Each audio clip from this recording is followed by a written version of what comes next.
If you want to open up your Bibles to 2 John,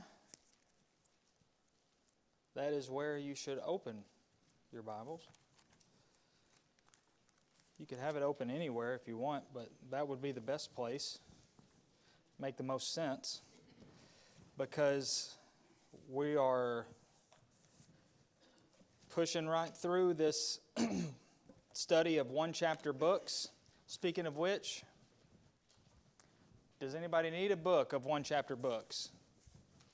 There were some who needed one, so we ordered a few extra. So if you gave up your book for someone to have a book, if you want a book, if you need a book, if you don't need a book but want one, or if you don't want one but need one, or if y'all have one? Well, here's one. Here's another. No, just kidding. Oh, here I go. There's one up here on this shelf that somebody put up. I don't know whose it is. It doesn't have a name on it. But if anybody remembers that they put their book on the coat rack shelf, you're welcome. I'll just sit it on the table back here. I had a feeling somebody may have forgotten about it. So if you have an epiphany later that you're the one that put your book on the shelf, it's on the table. So, going in order of these one-chapter books, we saw Obadiah, the only one in the Old Testament, and then we saw Philemon, which is the first one of the New Testament. And that leaves us with three more at this point. 2 John, 3 John, and Jude. So, right there in a row, Jude is by far the longest of those three. And 2 and 3 John are very, very, very close in length. 1 John, the first of the little Johns, is quite a bit longer than 2 and 3 John. So we're looking at 2 John, the letter that we call 2 John anyway, in our one-chapter books. I think we only have 2 lessons in that, if I remember right. Maybe, I can't imagine them squeezing 3 out of there, but hey, I may be surprised. I haven't looked that far ahead. Christianity, as a system, as a religion, as an entity, as a thing, is based on historical facts. Unlike many religions, or arguably any other religion, actually established historical facts. And one of those facts is Jesus Christ, who He was, that He was, who He was, and what He did. If He is the Son of God, as He claimed to be, as others claimed Him to be, as the Scriptures claim Him to be, then we must hear Him and submit to Him. And that is the very thing that God declared about Jesus on the Mount of Transfiguration. In Mark 9, Matthew 17, whenever that, right after Peter came up with that idea, the suggestion to have 3 tabernacles, and then that cloud came over, and a voice from heaven said, "This is my beloved Son, in whom I'm well pleased. Hear Him." That is exactly what God was saying to do. If He is the Son of God, which in that instance He Himself said He was, then we need to hear Him. And that means submit to Him.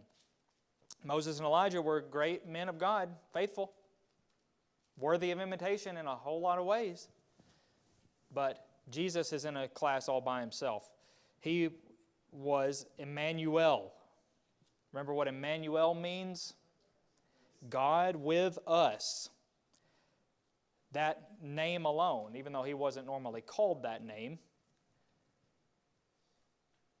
shows or declares that Jesus is God in the flesh, of course. And that's a very important thing. Both of those things, the God part and the in the flesh part. And throughout Jesus' earthly ministry, He provided all kinds of evidence to show that that was true, just like we would want. Somebody makes a claim, we want proof. Nothing wrong with wanting proof. God didn't seem to think so. That's why He gave us a whole lot of proof for everything He wants us to believe. And Jesus proved to be the Son of God. Whether He was at a wedding feast and turning water into wine miraculously, whether He was healing the sick, whether He was making the lame walk, whether He was opening the eyes of the blind or raising the dead, whatever Jesus was doing, in some respect and to some extent, He was confirming His identity. John 14:11. Believe me that I am in the Father and the Father is in me, or else believe on account of the works themselves. So if you're not going to believe me, at least believe the works, because you can't deny the works, and they didn't even try to deny them. They tried to deny Jesus without denying the works He was doing, which just doesn't make any sense. John 20, verses 30 and 31, John said, Now Jesus did many other signs in the presence of the disciples, which are not written in this book, but these are written so that you may believe that Jesus is the Christ, the Son of God, and that by believing you may have life in His name. So Jesus said in John 14, believe the works that you're seeing me do. John says, I'm recording these works, some of these works that Jesus did, so that you'll believe in Him. Acts 2:22, we'll see later this afternoon in more depth. Men of Israel, Peter said, hear these words, Jesus of Nazareth, a man attested to you by God with mighty works and wonders and signs that God did through Him in your midst, as you yourselves know. So Jesus did, or God, according to this verse, God did many mighty works through Jesus in your presence. He tells those people. So in view of the evidence that supports Jesus' claim to be the Son of God, God in the flesh, everyone should hear Him and obey Him. However, it's not the case, is it, that everybody does that? In spite of the evidence, many people reject the good news of Jesus' birth, His death, His resurrection. But that is not a new thing. You may think that's a new thing. People rejecting Jesus or not really paying attention to Jesus or mocking Jesus or using His name as a sort of byword or curse word even, or using it in vain or whatever we want to call it. It is not a new thing. Rejecting Jesus, whether His deity or His humanity, neither of those are new things. They were problems that existed even in the first century, even by the time John wrote 2 John. There was a faction of people who denied that Jesus even actually lived on the earth, or that He was a man, or that He was a human being. Whether they rejected any other aspect or not, ultimately, some even denied that He existed at all in any way, shape, or form. And John addresses that in this letter of 2 John. Something that's pretty important about denying that Jesus lived on the earth is that when you deny that Jesus even lived, you're also rejecting the teachings that are attributed to Him. Because if you deny that Jesus ever lived, then the teachings that are attributed to Jesus weren't really His. Because how could they be when He didn't exist? So you can't accept the teachings that are attributed to Jesus and reject that Jesus was even a real person. So when you reject that Jesus lived on the earth, you're also rejecting the teachings that are attributed to Jesus, or another word that the Bible uses to sort of encompass all of those things is the truth. That Jesus lived is the truth. That Jesus was God is the truth, or is God. That He was in the flesh and is in the flesh is the truth. Everything that Jesus taught is the truth. And John is very, very, very preoccupied with the truth. In those exact words, the truth. What do we normally associate with John? Love. You know why we associate love with John? Because John talked about love all the time. Compared to other writers in the Bible, John talked about love more than anybody. Almost every one of the quotes of Jesus that has love in it, you're going to find them in John. Not Matthew, Mark, and Luke, although some of them might be there. Most of them are in John exclusively. John called himself the disciple whom Jesus loved. It's just, love is all over the place when John is the one behind the pen. And that is no exception, especially in 1 John. But almost all your memory verses or verses that you have memorized or that you could paraphrase at least about love probably come from 1 John. God is love. 1 John. We love because He loved us, and all these love verses come from something that John wrote. Well, in 2 John, he doesn't have quite as many verses like that, but he does use the word love and truth quite a bit.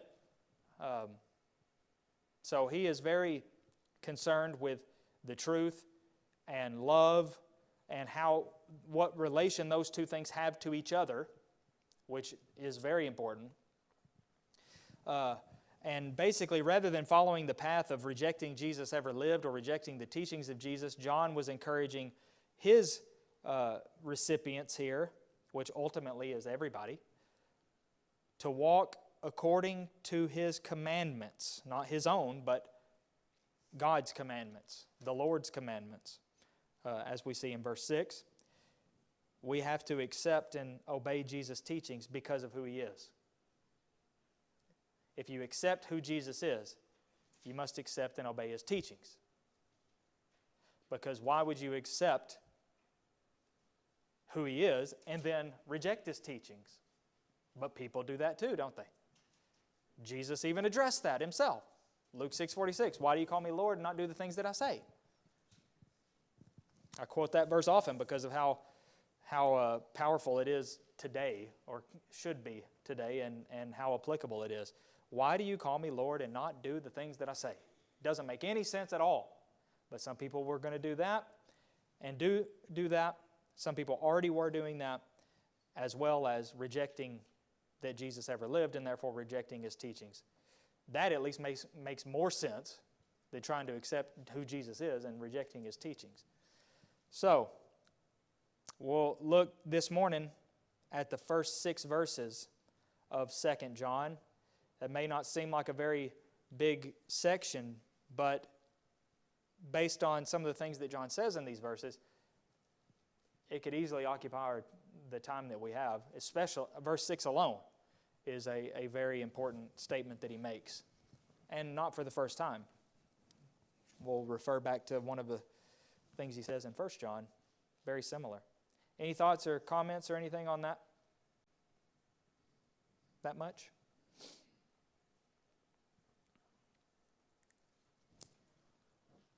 All right, first 3 verses. 2 John. The elder to the elect lady and her children, whom I love in truth, and not only I, but also all who know the truth, because of the truth that abides in us and will be with us forever. Grace, mercy, and peace will be with us from God the Father and from Jesus Christ the Father's Son, in truth and love. See all that truth and love? Like a big old truth and love sandwich. Truth and love and truth, and know the truth, and then in truth and love. So, if you don't get anything from 2 John, truth and love. And what does that mean? What does that entail? What do they have to do with each other? Well, some of the things he says here in these 3 verses tell us a little bit about the relation they have to each other. But to kick us off here, the author. We just started a study of Romans on Wednesday night last week, or I guess a week ago Wednesday. And we talked about how one of the most important things to start is who wrote this. No matter if you find any writing whatsoever, the most important thing for you to know is who wrote this and who is it intended for. And in this case, it's interesting because none of John's letters have John's name in it. And even John's gospel. We have to put it together in indirect fashion. So, And by the way, nobody else's name's in there either, that as far as an author, a writer. And if I'm not mistaken, no names at all are in 2 John. There is a name or two mentioned in 3 John, but not in 2 John. But despite the absence of John's name, he is and always has been readily regarded as the author of the book.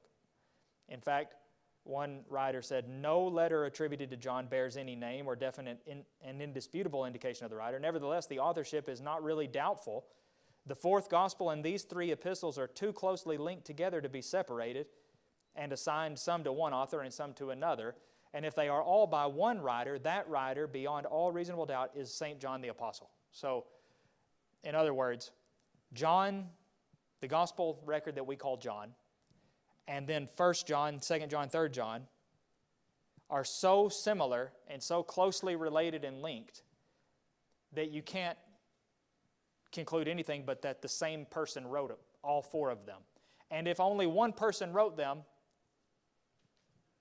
there's no better conclusion, and according to that writer, it's not even in doubt that it was John the Apostle.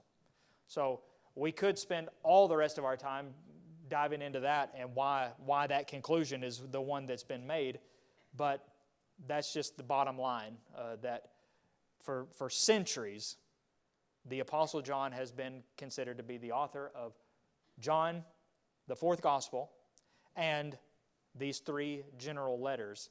And nobody has ever presented any objection that makes any sense or that even remotely compares to how solid the conclusion that it was John is. But what he calls himself in this letter is the elder. We talked about in our study of Romans that all of Paul's letters begin with the same word, Paul. Just right out of the gate, Paul. I don't know where we got the practice that we use today, where we put the name at the bottom. I'm sure that has passed down over many, many, many years, decades, centuries.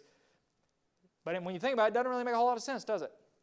Because unless it comes in an envelope with the name on the outside of the envelope, which if it's coming in the mail, it's going to, probably, you're going to have to look at the bottom before you read the top.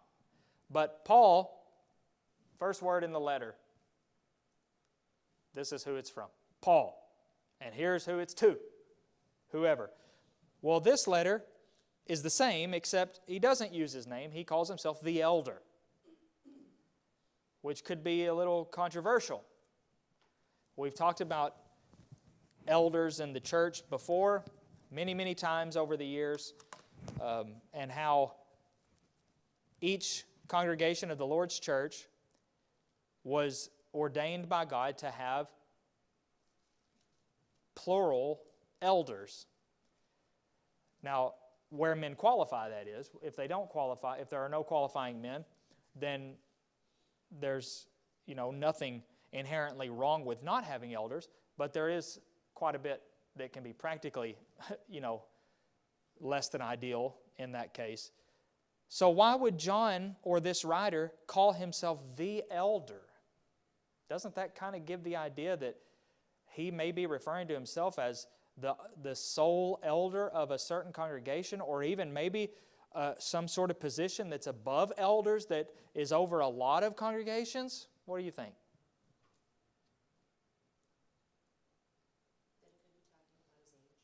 Okay. He could be referring to himself as someone that is significantly or extraordinarily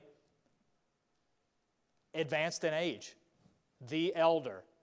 Well, tradition has it that John the Apostle did live for quite a long time, even by today's standards, but especially by apostolic standards, because most of them died, were killed. Yeah. It is generally believed that John was the last living apostle and that he was not martyred. There are traditions that say, that record different things of attempted martyrdom, not by him, but by people to him, trying to sort of like Paul was stoned to death once, but he just was so stubborn he didn't die. He didn't die from it like he was supposed to. And there are some people who say that John had similar punishments inflicted upon him, but that he didn't die. And so maybe he's just referring to himself as someone who's very old in age.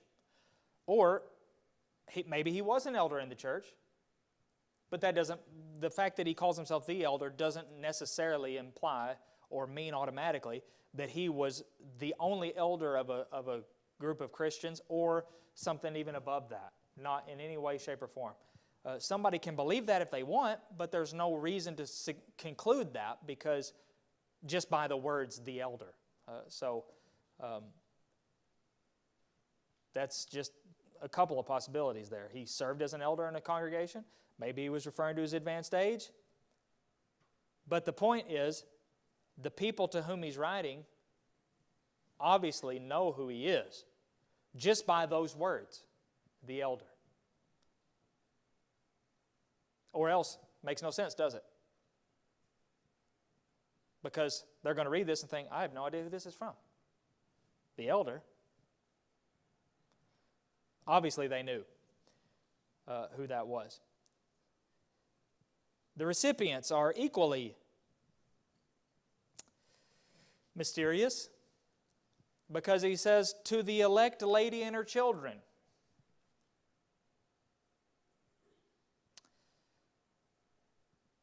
Again, open to possibilities. Is this an actual woman who's a Christian?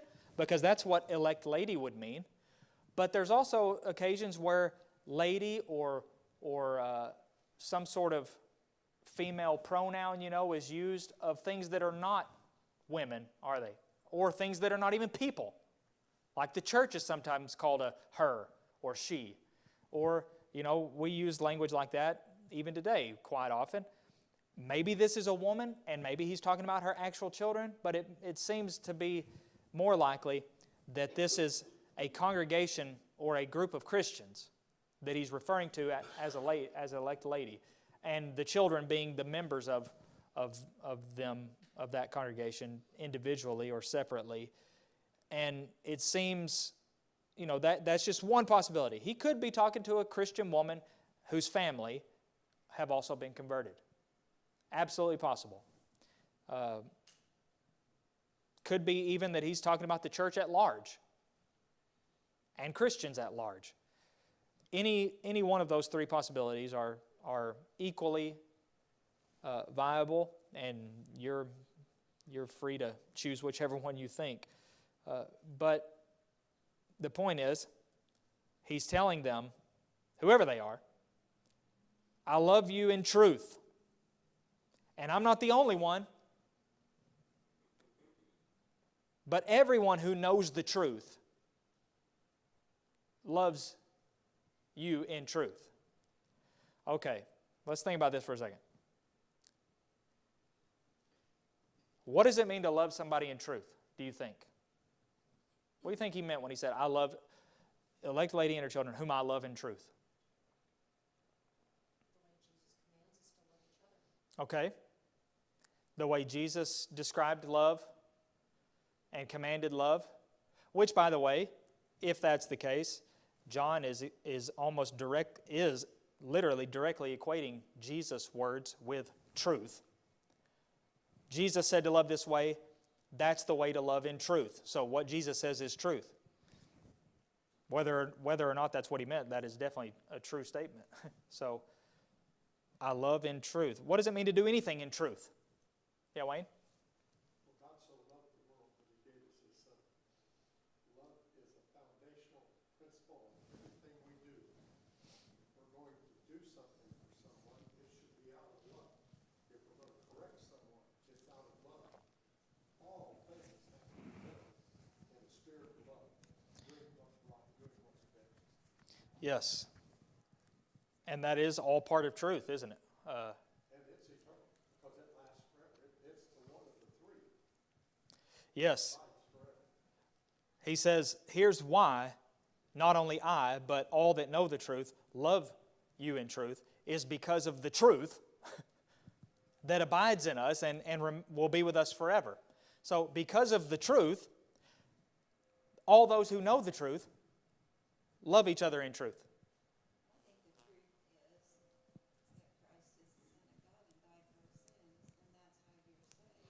Okay, yeah. So that's definitely a huge part of the truth, and that truth alone should result in true love, if we want to call it that, which is certainly not what we would call true love is not what I'm talking about here, but loving in truth or true biblical love. Those who know the truth are the ones who love in truth, because if you don't know the truth, you can't, can you? You can't love in truth if you don't know the truth. So that is probably why he refers to it in that way. All those who know the truth love in truth, love you in truth, because of the truth, because it abides in us. When the truth abides in a person, it comes out of a person, doesn't it? When it's in you, it comes out of you. Didn't Jesus say that in so many words? Whatever is in you is going to come out of you, which is why it's so important to be careful what we put into us, spiritually speaking, because that's what's going to come out. That's a fact of life. Every single teenager who's ever lived has denied that that is the case, myself included, and not just when I was a teenager. But it could be a struggle for, no matter how old you are. No, that's only for young people. Once we get older, once we're young, we're like, no, that's dumb. That's not a thing. I can control myself. I can put into my, mind and heart anything, and it's not going to change the way I behave or feel or think. And then when we get older, we're like, well, that's just a young person. I was dumb then and I didn't realize, but, that's just a young person thing. I'm older now and more mature and wise, and so that doesn't apply to me. And then next thing I know, I am being affected by that. Or when I get older and older, it's like, well, no, I'm way beyond the age of that kind of thing affecting me. Well, that's not true. Whatever is in us is going to come out of us. So John says, when the truth is in you, the truth will come out of you. And one of the aspects of that truth is the love that Jesus showed and taught. So, loving in truth.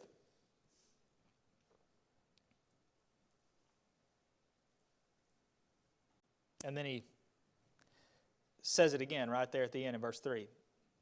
Grace and mercy and peace will be with us from God the Father and from Jesus Christ the Father's Son in truth and love. Grace, mercy, and peace will be with us in truth and love. That could be a sermon in itself.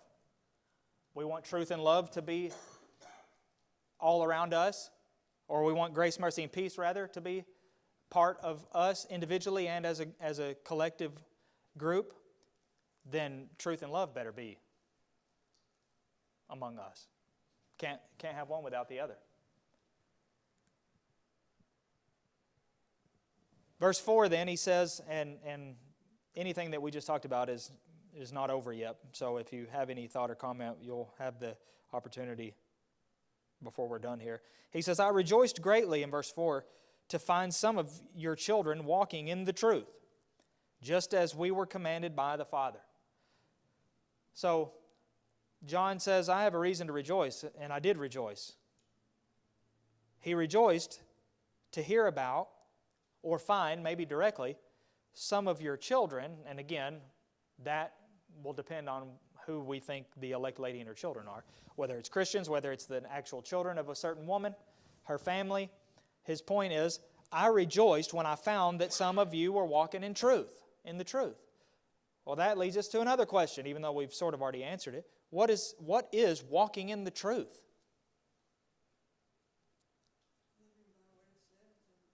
Okay, living by the truth. Walk is a very popular New Testament euphemism for the way you live your life.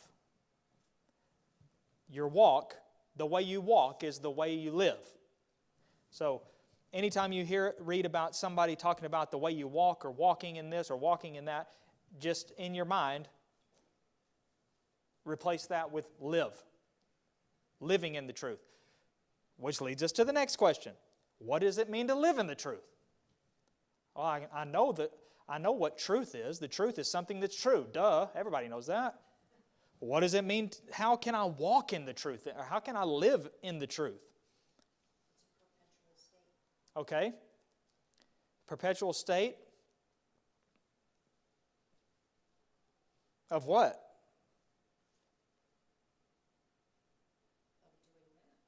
Of doing that.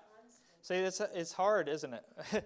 I know you know what you're saying, and I know what you're saying, but whenever you try to say it, it's not easy. It's harder than it seems. Walking in the truth, well, it depends greatly on what the truth is. So, some things are true that are irrelevant to the way you live, aren't they? In fact, I would say most things that are true are, practically speaking, they're irrelevant to my life. The sky is blue. That is, sort of a perspective thing, because it depends on where you are, whether the sky is blue. But that's a truth as far as being on the earth. The heavens or whatever, God cast them, with the blue hue or whatever we want to say. That's a fact. That's the truth. Has nothing to do with my life. My life is the same. If the sky was red, my life would still be the same. Yellow, purple, whatever. But the truth is clearly referring to something specific, not just one thing, but some body of things. And that is what we would call the revelation from God. The truth about humanity, about God, about the creation, the universe. Wayne, do you have something? When it says he found them, to me that tells me he either saw them actively living according to the commandments of Christ, or someone informed him of another's activity being faithful in God. Yeah. The example for us there is when we find people walking in the truth, we ought to rejoice. That ought to make us happy. I'm sure it would.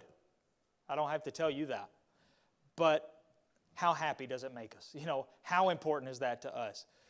Some people would automatically make it like it's such a great deal and such a big, celebration just to hear that somebody claims that they believe in Jesus.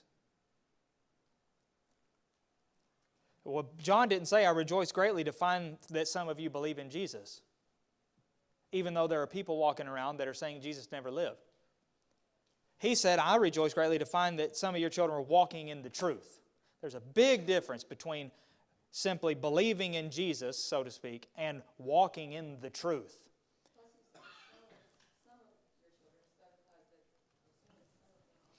Yeah, that could imply that there were some that weren't. It could imply that. 50-50 chance.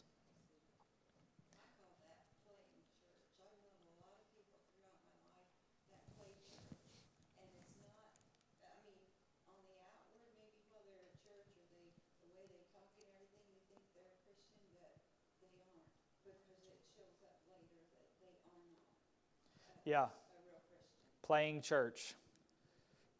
Many a sermon has been preached over the decades, over the centuries, that in some way or another, that's what the point was, is playing church. Are we playing church? I know how to play church. You know how I know? Because I've done it. I've played church before. I'm a pro. I could go pro. If there was a pro league of playing church, I'd be there. Sometimes we get caught up in that. And that is part of the self-deceit, really, that creeps in from the world. When I go to church on Sunday. That's why I don't like the phrase, go to church at all. I use it. I probably will use it until I die. I can't get away from it because it's just so natural, and we all know what we mean when we say go to church. When you say go to church, I know you don't mean anything negative by it, or you're not showing your own ignorance or whatever about what we do here. But that's just what we call it. We just call it go to church. We're going to church. But, in another sense, I don't like it because it sort of carries along with it that idea of playing church. I come here, I play church. I say the godly things, I say the churchy things, I do the churchy things, I make the churchy faces, and I nod my churchy head, and I say amen. Sometimes, not much. I think it maybe. I say it when I'm leading a prayer. Whatever it is, I sing the churchy songs. We sing the churchy parts, all 4 churchy parts, and we do everything churchy. But then, whenever I get to homey, I don't think anything churchy. It's all homey. This is homey me, and here's churchy me. Well, that shouldn't exist. And I'm as guilty as anybody ever was of having a churchy me and a homey me. And when I get home, I ought to be as churchy as I am at churchy, okay? And so should you. But it's not, it's one of those, easier said than done kind of things. But it shouldn't be that way. John rejoiced greatly to find that some of these people, whoever they were walking in the truth. That means they, like Jesus said, if you want to worship God, God is spirit, and those who worship Him must worship Him in spirit and in truth. So we have walking in truth, worshiping in truth, loving in truth, all of which could be better described or explained as according to the truth. Walking according to the truth, loving according to the truth, worshiping according to the truth. Which shows that there is a body of teaching that makes up the truth, and according to which we are to be doing the things of life. And he found some that were doing that. And he rejoiced, just like we should. If you remember Paul, when he wrote to the Corinthians, either the first or second time, I can't remember, he sort of told them, he was hard on them in a lot of ways, but he said, I'm going to be coming there soon, and it's up to you whether or not you get good Paul or bad Paul, if I can use those words. You get to decide if you're going to see tender, loving Paul or pulpit pounding Paul. And he said, you get to decide, because when I get there, I'm going to see whether or not you've done as you've been encouraged and instructed to do. So when Paul got there, thankfully, we assume, they didn't have to see pulpit pounding Paul. I don't know about you, but I would not want to see pulpit pounding Paul. You've probably seen a pulpit pounding preacher before, and you may have left with your toes hurting and purple and black and blue, but I wouldn't want to see pulpit pounding Paul. No way. But he got there and he rejoiced, just like John here. He rejoiced to find that they were walking in truth. They were walking according to the truth as he encouraged them, instructed them to do. They did that, and he rejoiced. Not only because that means that they were doing what was right in God's eyes, but because of how much better it made their relationship. Or maybe not better, but easier. And the same is true today. So, faithfulness is what we're talking about. Walking in truth is faithfulness, which again implies that there's a certain standard that you're going by, which is the gospel, the New Testament, the Word of God, the will of God. Faithfulness requires compliance and submission to God's revealed will. John 14:15, Jesus said, if you love me, you will keep my commandments. 1 John 5:2 and 3, by this we know that we love the children of God when we love God and obey His commandments. For this is the love of God, that we keep His commandments, and His commandments are not burdensome. This is the love of God, that we keep His commandments. It's one of my favorite verses, always has been, simply because it is an inspired definition of what it means to love God. In both of those verses, really, verses 2 and 3, 1 John 5. When we love God and keep His commandments, but then in case you didn't realize, those are really the same thing. In the next verse, he says, for this is the love of God, that we keep His commandments. He says the same thing a couple verses down in 2 John that we'll see right now, actually, because we're going to move on to that. Verses 5 and 6, he says, and now I ask you, dear lady, not as though I were writing you a new commandment, but the one we have had from the beginning, that we love one another. And this is love, that we walk according to His commandments. And the commandment, and this is the commandment, just as you have heard from the beginning, so that you should walk in it. So I'm asking you, not something new, and certainly not something that came from me, but the commandment that you've heard from the beginning, that we love one another. And this is love. Just in case you don't know what I mean, what it means to love one another, this is what it means. This is love, that we walk according to His commandments. And this is the commandment. So that you should walk in it. So, walk according to His commandments, walk in truth. Same exact thing. Yeah, Ken? I will turn back before.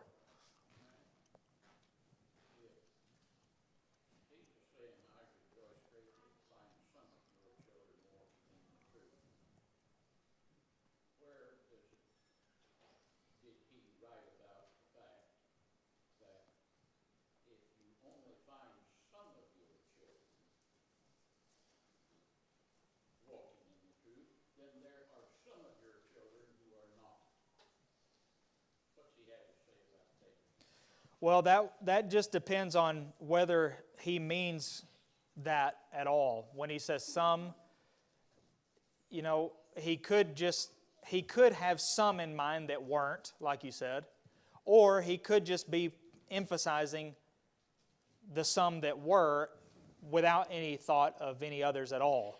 It just depends on what he means by some, because, you know, we use the word some like that often probably, you know, whether we say sometimes, you know, I do this sometimes, we're not really even thinking or talking about the times when we don't do that thing, but we're just talking about when we do that. So he may mean some, he may not be saying that some weren't.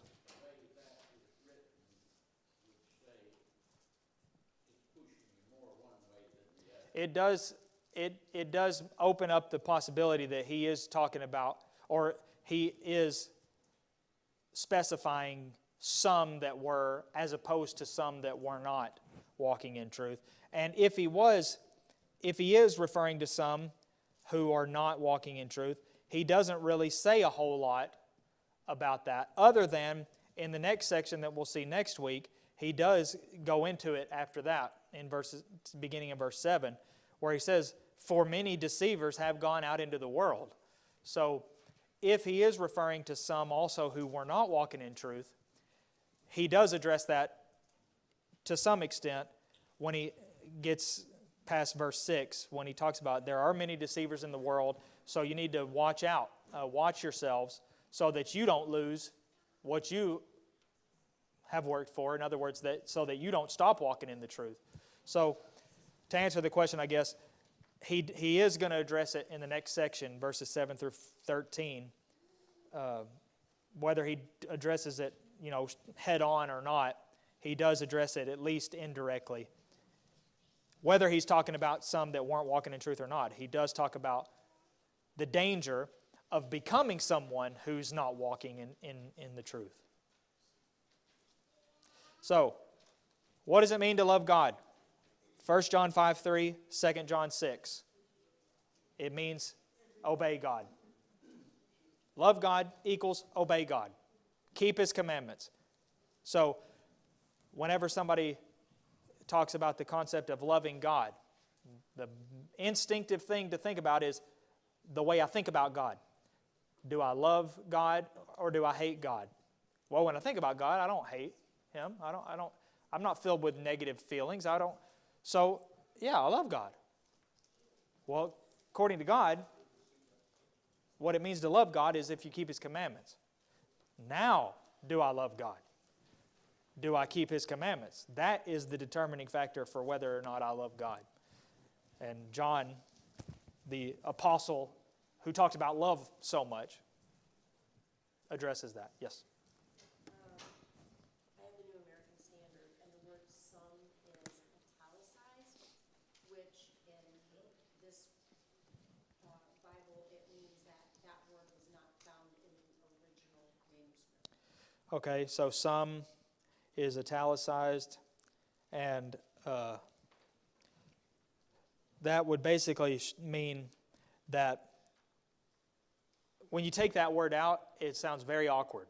So, I found of your children walking in the truth. That makes no sense in English to us, you know. So, some was added in there. The old ASV added the word certain. New King James and New American Standard added the word some. ESV also added the word some, but they don't italicize it. That's one of my biggest gripes about the ESV is that they stopped the tradition of italicizing added words. So I am not a fan of that. But that word was added, which does have some bearing on whether or not he was referring indirectly to some who were not walking in truth, or if he just meant, there are of your children those walking in the truth, which could be 5%, 50%, 99%, or 100%, and it's not inherent in the language itself. I think Wayne kind of alluded to it earlier, it's like the ones that he personally had met. Yeah, the ones he personally met. Maybe there's an allusion there to those who he had not directly dealt with. Maybe he only met some of them, and therefore he referred to only some of them. So that's just another possibility. Three different possibilities. He wasn't thinking of some at all that weren't walking in truth. He was thinking of some that weren't walking in truth, or he was just referring to the ones that he knew, irrespective of any others.